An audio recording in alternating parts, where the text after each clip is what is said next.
El motiu d'aquesta presentació és la sessió al Museu d'Història de València del quadre El cardenal Adrià d'Utrecht, bisbe de Tortosa, rebent els caps de la Germania en el Palau dels Vilaragut, que és propietat de la Reial Societat Econòmica d'Amics del País de València. I es tracta de donar una visió històrica del quadre dels agermanats, com és conegut.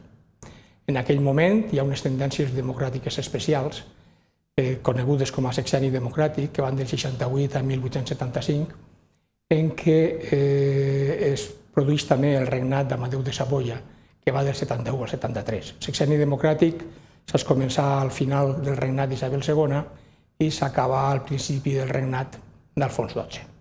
En aquell moment hi ha una gran inestabilitat política. En 1869 es produeix l'alçament republicà federal, la guerra de Cuba s'havia encetat en 1868 i el mateix 1872 hi ha el rebrot de les guerres carlines.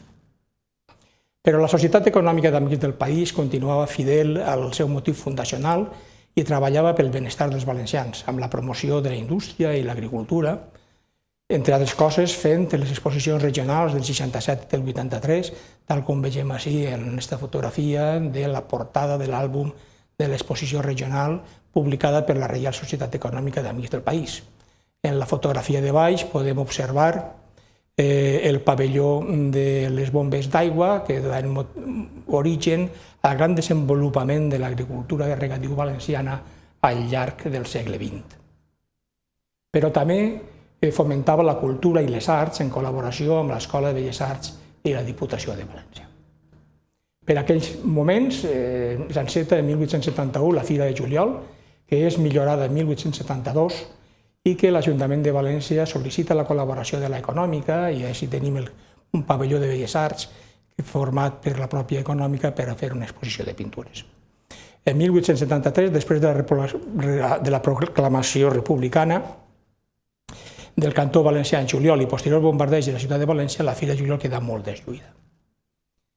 La visió històrica del moment resulta canviant perquè dos historiadors importants, com Manuel Fernández Herrero i Vicent Boix, tenen una visió diferent de la història, sobretot de la Germania.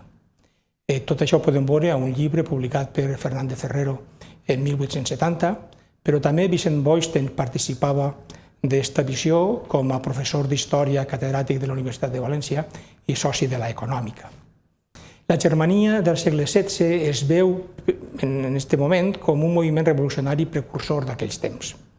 Una visió molt diferent dels coetanis Viciana i Escolano, que la veien com una simple revolta plebea i els agermanats eren considerats com a delinqüents.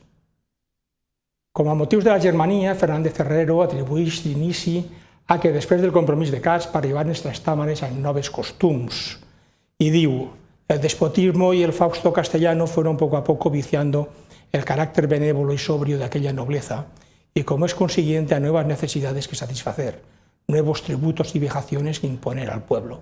De fet, Joan II ja premia a molts dels seus col·laboradors en les guerres de Castella, donant els títols de noblea valencians. Però també motius de la Germania són la desafecció pels actes d'injustícia dels nobles de vers els plebeus.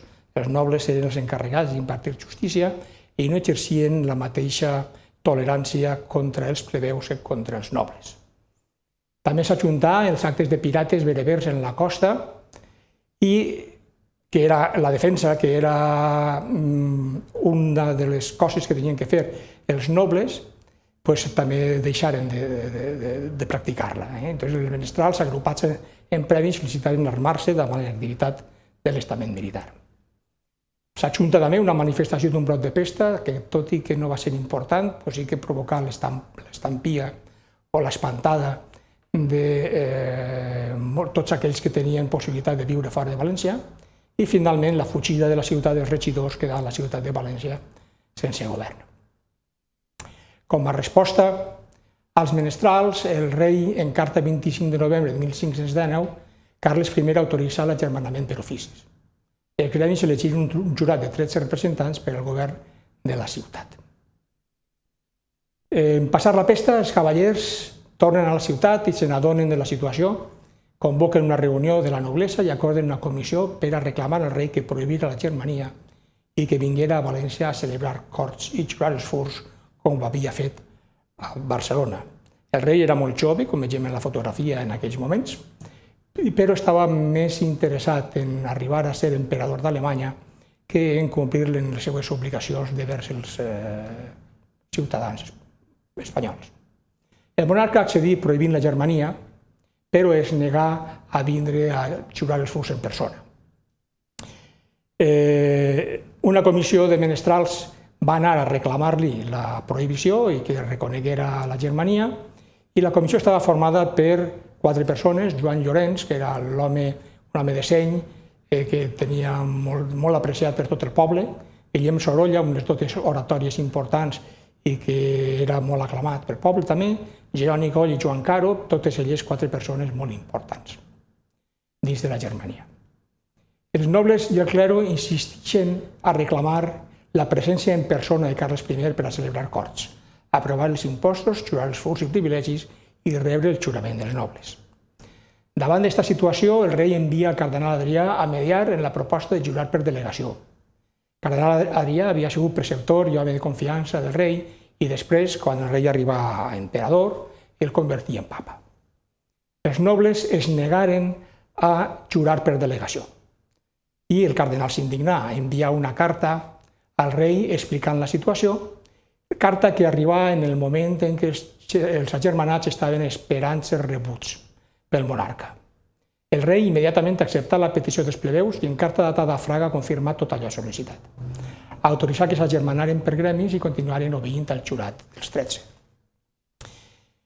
De tornada a València, van a visitar al cardenal, a presentar-li la carta i després acordaren en l'assemblea una gran revista militar amb totes les forces dels gremis per al diumenge següent, 29 de febrer de 1520, al Pla del Remei. Així vegeu un tros del quadre del Pare Tosca de 1705, on es veu la Ciutadela i el convent del Remei, que dona nom al Pla del Remei, que encara està així, el que és conegut ara com a Avinguda de Navarro de Reverter en aquests moments. Allí es va fer una gran parada militar amb 8.000 homes i 40 banderes amb llurs caps, oficials i pertes de guerra, presidida pel cardenal. Encoratjats pel triomf aconseguit, l'endemà visiten el cardenal en el Palau de Vilaragut, que el vegem així. El palau va ser enderrocat a mitjan segle XX i en el seu punt s'alça avui en dia l'Hotel Astòria. Vegeu que encara roman la mateixa font al mig de la plaça que hi havia en aquell moment. El mateix any 1872, per primera vegada, es presenten oposicions a pensionat en Roma per la Diputació.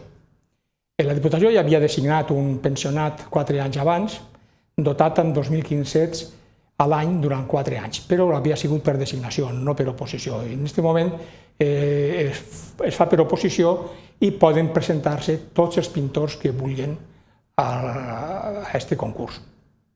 El tercer exercici consistia en pintar un quadre de 2 metres per 1,5 metres en l'espai de 3 mesos sobre un assumpte de la història de València triat a sorteig. El fet històric triat va ser el cardenal Adrià rebent els agermanats, moment de la màxima eufòria de la germania. I Vicent Boix, que tenim així en la fotografia, va ser l'encarregat d'assessorar en motius històrics perquè tots els concursants pogueren fer el quadre el més fidel possible a la història. Al jurat de la Diputació havia 2 membres de l'Econòmica, Amorós i Enguídanos, i els primers 3 agraciats van ser Fenollera, Franco i Benlliure, entre els quals el tribunal tenia que triar-ne un com a pensionat. L'endemà, el mercantil del 23 del 7 presenta la llista dels 7 primers guanyadors, en què es veu a José María Fenollera, Luis Franco i José Tomàs, i després Juan Peiró, Ignasi Pinasso, José Cortés i José Genoés. Però paral·lelament, la Junta de l'Econòmica, el 24 d'abril del 72, acordà que per a la Fira de juliol d'aquest any celebraria un certamen de pintura en què participaren tots els quadres presentats a l'oposició de la Diputació i estaria oberta a altres pintors i a altres quadres. El catàleg, que figura a l'adreça de Riunet que vegeu en la baixa en la diapositiva, figura el llistat de pintors i vegem que Josep Benlliure concursa amb 9 quadres, un d'ells el dels agermanats. I aquesta és l'acta de la sessió de l'Econòmica del 24 d'abril, on es proposen els premis dos de 3.000 quincets per a motius d'història de València i amb 1.500 quincets, dos per a temes de costums del país, dos per a paisatges, dos sobre marines. I amb els 8 quadres que passarien a propietat de la corporació es celebraria una exposició amb ells i els de tots els pintors que volgueren participar. Així tenim el rebut del Premi de Luis Franco que li atorgà la Econòmica per 2.500 quincets, atès que ja havia cobrat 500 quincets de bestreta. El Diari de les Províncies del 30 de juliol es fa ressò també del jurat, de la decisió del jurat. I diu que la Econòmica va donar premis a 2 dels 3 quadres pintats pels senyors Fenollera, Franco i Benlliure per a l'oposició a pensionada de Roma. Consultar l'expedient de la Fira de juliol del 72 en l'arxiu digitalitzat de la Econòmica, de la referència es veu així, obtingueren els premis Franco i Benlliure sobre temes històrics que havien quedat en segon i tercer lloc en la terna de l'oposició. Josep Maria Fenollera fou el beneficiari del pensionat en Roma, però, degut a la qualitat del quadre i a la joventut de Benlliure, que tenia 17 anys, tal com es podeu veure a la fotografia, s'hi d'atorgar una pensió de 3.000 quincets per a completar els estudis de secundària. A l'expedient de la Econòmica també figura que amb el certamen i l'exposició s'havia de rifar els quadres que es premiaren per a recaptar recursos amb què atendre les moltes despeses del concurs. Finalment, es premiaren 10, no 8, sinó 10 quadres i un li tocà a una bolleta, que van ser moltes les bolletes no venudes, per la Econòmica.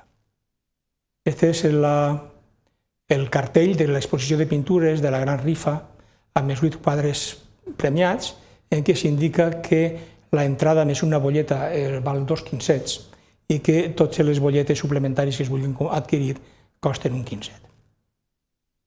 El quadre sobre Benlliure quedà en propietat de la Societat Econòmica d'Amics del País. Moltes gràcies per la vostra atenció.